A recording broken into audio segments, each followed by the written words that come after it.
এখন যে ঘটনাটি আপনাদের সাথে শেয়ার করতে যাচ্ছি, এই ঘটনাটি আমাদেরকে যিনি পাঠিয়েছেন তার নাম সোহান। ওনার বাড়ি নরসিংদী জেলার সদর উপজেলার চিনিশপুর গ্রামে।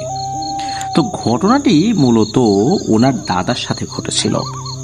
প্রথম ঘটনাটিও আমরা যেটা পেয়েছিলাম সাগর ভাইয়ের কাছ থেকে, সেই ঘটনাটিও ওনার দাদার সাথে ঘটেছিল। এবারের ঘটনাটিও কিন্তু সোহান ভাইয়ের দাদার সাথে ঘটে যাওয়া ঘটনা। ঘটনাটির সময় 1965 থেকে 68 সাল এর মধ্যবর্তী সময় হবে আর কি। তো সোহান ভাইয়ের দাদার নাম হচ্ছে জসিম।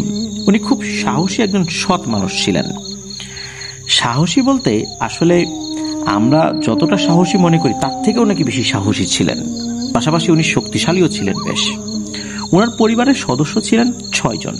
ওনার 3 ছেলে 2 মেয়ে আর ওনার ওয়াইফ। উনি মূলত মাছ ধরতেন।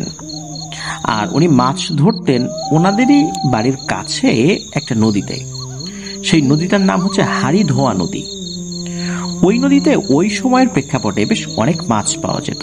এখন তো এরকম মাছ পাওয়া যায় না। তো জসিম দাদা উনি ছিলেন একজন দিনমজুর। সারাদিন কাজ করতেন আর রাতের বেলা মাছ ধরতেন। এই মাছ আবার স্থানীয় বাজারে বিক্রি করতেন। ওই বাজারটার নাম হচ্ছে কালীর বাজার বা কালীর হাট। এটা নরসিংদী জেলার পলাশ থানায় অবস্থিত। যাই হোক, মূল ঘটনাতে আসি। জসিম দাদাদের পরিবারের আয়ের উৎস কিন্তু একজনই, বা একজন ব্যক্তি শুধু আয়ের কাজের সাথে জড়িত আছেন, আর কেউ না। তো ওনার ছেলেপেলেরাও তো তখন ছোট ছোট। এক প্রকার বাধ্য হয়েই কিন্তু ওনাকে দুটো কাজ করতে হতো। রাতে মাছ ধরতে হতো, সেটা বাজারে বিক্রি করতে হতো, আবার দিনের একটা সময় ওনাকে দিন মজুরে কাজ করতে হতো। খুব কঠিন একটা পরিশ্রম যেত। রাত্রে খুব একটা ঘুমাতেও পারতেন না, কারণ পরিবারের আয়ের উৎস তো উনি, আর তো কেউ নাই। তো এভাবেই প্রতিনিয়তই উনি মাছ ধরে যাচ্ছিলেন। একদিন রাত্রে উনি প্রতিদিনের মতো মাছ ধরতে যান। উনি যেই ঘাটে বসে মাছ ধরতেন সেই ঘাটটার নাম হচ্ছে বাঁশতলার ঘাট। তো ওনার বাসা থেকে রাস্তা দিয়ে পায়ে হেঁটে প্রায় 20 মিনিটের রাস্তা। আর ওই সময় বাঁশতলা ঘাটে নাকি খুব বেশি মাছ পাওয়া যেত, যেটা নদীর অন্য কোনো জায়গায় খুব একটা পাওয়া যেত না। মানে ওই সময় প্রেক্ষাপটে ওই জায়গাতে মাছ বেশি থাকতো। তো উনি সবসময় ওখানেই মাছ ধরতেন। আর ওনার কাছে একটা ডোলা থাকতো। ডোলা মানে মাছ ধরার একটা পাত্র। তো উনি ছিপ নিয়ে বের হয়ে পড়েন। উনি গিয়ে মাছ ধরা শুরু করেন। বেশ কিছুক্ষণ মাছ ধরার পর উনি ডোলার দিকে তাকান। তাকিয়ে তো উনি হতভম্ব হয়ে যান, কারণ উনি দেখেন ডোলাতে একটা মাছও নাই। উনি তো বেশ অবাক আর বিরক্তও হন যে এত কষ্ট করে মাছগুলো ধরলেন, এই মাছগুলো কোথায় চলে গেল? লাফিয়ে লাফিয়ে কি এর থেকে বের হয়ে গেল? যাই হোক, মন টন খারাপ, মেজাজও খারাপ, কি আর করা। আবার মাছ ধরা শুরু করেছেন। এবার বেশ খানিকক্ষণ পর ওই ডোলার দিকে তাকিয়ে দেখেন একই কাণ্ড, একটা মাছও নাই। অথচ এর মধ্যেও কিন্তু বেশ কয়েকটা মাছ ধরে উনি কিন্তু ওর মধ্যে রেখেছেন।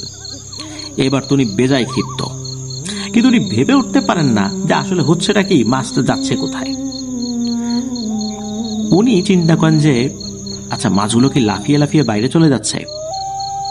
লাফিয়ে লাফিয়ে যদি বাইরে যায় তাহলে এবার নজর রাখি। তো এরপরে উনি যে মাছগুলো ধরেছেন এগুলা ডোলায় রেখেছেন, বাট মাঝে মাঝে তাকাচ্ছেন যে আসলে মাছগুলো কোথায় যায়। তো উনি হঠাৎ করে যখন তাকিয়েছেন ওনার ডোলার দিকে, উনি দেখেন যে কুচকুচে চিকন কালো শুকনো, মানে শুকনো বলতে একদম হাড়ের সাথে চামড়া লেগে গেলে যেমনটা হয় ওই রকম, হাতটাও কালো চিকন, এরকম শুকনো একটা হাত, মনে হচ্ছে লম্বা একটা হাত পেছন থেকে এসে ওই ডোলার মধ্যে ঢুকেছে এবং একটি মাছ ধরে হাতটা আবার সরিয়ে নিয়ে চলে গেল। উনি তাকিয়ে দেখলেন যে পেছনে একটা ঝোপ আছে, ওই ঝোপের ভেতর থেকে ওই হাতটা বেরিয়েছে। তো উনি চিন্তা করলেন যে এত বড় লম্বা হাত আর এমন হাত, এটা তো কোনো মানুষের না, এটা নিশ্চয়ই কোনো একটা মাছ খেকো পিশাচ। তো উনি কিন্তু এটাতে ভয় পান না, কারণ উনি খুবই একজন সাহসী মানুষ। আর উনি এই সমস্ত বিষয়গুলো তো জানতেন আগে থেকেই। তো উনি আবার অপেক্ষায় আছেন যে কখন ওই জিনিসটা আবার এই ডোলায় হাত ঢোকাবে, কারণ ডোলায় তখনও কিন্তু আরো কয়েকটা মাছ ছিল। তো উনি মাছ ধরার ভান ধরে বসে আছেন আর ওনার চোখটা একটু বাঁকা করে তাকিয়ে আছেন ওই ডোলার দিকে। অল্প সময়ের মধ্যেই আবারও ওই হাতটা যখন এসে যখনই ডোলায় ঢুকেছে, তখন ওই জসিম দাদা খপ করে ওই হাতটা ধরে ফেলেছেন এবং হাত ধরে ওনার দিকে মেরেছেন এক হ্যাচকা টান। তো হ্যাচকা টান দেওয়ার পরে উনি মনে করছেন হ্যাচকা টানে হয়তো হাতের সাথে যে বডিটা আছে ওই বডিটার সামনের দিকে চলে আসবে, কিন্তু না, ওই হাতটা অদৃশ্য হয়ে গেল, মানে একদম বাতাসে মিলিয়ে গেল। জসিম দাদা চিন্তা করলেন যে বাতাসে মিলিয়ে গেল মানে এই না যে এই জিনিসটা এখান থেকে চলে গেছে, এই জিনিসটা নিশ্চয়ই আশেপাশেই আছে। তখন উনি সাহস করে বলেন যে, এই কেনে বেটা তুই, সাহস থাকে তো সামনে আয়, দেখি তোর কত বড় বুকের পাটা। এই কথা শোনার সাথে সাথে ওই ঝোপটা প্রচন্ড বেগে নড়ে উঠল এবং ওই ঝোপের ভেতর থেকেই একটা আওয়াজ ভেসে আসলো। এটা নাকি নাকি কথা, কিন্তু বেশ কর্কশ, নাকি নাকি হলো কর্কশ। বলে ওঠে, তোর তো সাহস কম না, তুই আমাকে সামনে আসতে বলিস। আচ্ছা, আমি সামনে আসলে তুই কি আমাকে সহ্য করতে পারবি? তখন এই কথাটা শুনে জসিম দাদা মনে মনে একটু ভয়ও পান। তারপরও যেহেতু একবার বলে ফেলেছেন, এখন তো সেই কথা ফেরাই নেওয়া সম্ভব না। জসিম দাদা আবার সাহস নিয়ে বলে ওঠেন, তুই আয় না একবার, তুই যদি এক বাপের বেটা হোস তাহলে আয়, সামনে আয়। তো যখনই এই কথাটা বলেছে, এমন ভাবে অপমান করেছে, তখন ওই অবয়বটা মনে হলো যে ওই ঝোপগুলো প্রচন্ড জোরে নাড়ালো। একবার নাড়ানোর পর থেকে একদম দ্রুত গতিতে এক লাফ দিয়ে ওনার সামনে এসে দাঁড়ালো। এই দৃশ্যটা এত ভয়াবহ ছিল যে উনি জীবনেও কখনো এমন ভয়ানক দৃশ্য দেখেন নাই। ওনার ধারণা থেকেও বাইরে ছিল যে উনি আসলে কি দেখতে যাচ্ছেন। উনি চিন্তা করেছিলেন এরকম হুমকি ধামকি দিলে এই জিনিসটা এখান থেকে চলে যাবে, কিন্তু এইভাবে সামনে আসবে এটা উনি ভাবতে পারেন নাই। উনি দেখেন প্রায় 12 ফুট লম্বা একটা অবয়ব। অবয়বটা দেখে মহিলা অবয়ব বলে মনে হচ্ছে। এই অবয়বটির আসলে মুখ বলতে কিছু নাই, মানে মুখ নাই, আর চোখের যে জায়গা ওখানে ছোট ছোট দুটো কোটর রয়েছে, আর মাথার চুলটা লম্বা হয়ে অনেক দূর চলে গেছে। আর চোখের যে জায়গাটা, ওই জায়গাটা একটা গর্ত হয়ে আছে, মনে হচ্ছে ওই গর্তেরও অনেক ভেতরের দিকে দুটো ছোট চোখ লাল হয়ে জ্বলজ্বল করছে। আর ওই অবয়বটির হাত দুটো ওর বডি থেকেও লম্বা। তো এই দৃশ্য যখন উনি দেখেছেন, জসিম দাদা তো চরম ভয় পেয়েছেন, কিন্তু ওনার তো মনে সাহস রাখতে হবে। তো দুরু দুরু বক্ষেও উনি বলে ওঠেন, ও তুই তাহলে আমার মাছ খাইছিস?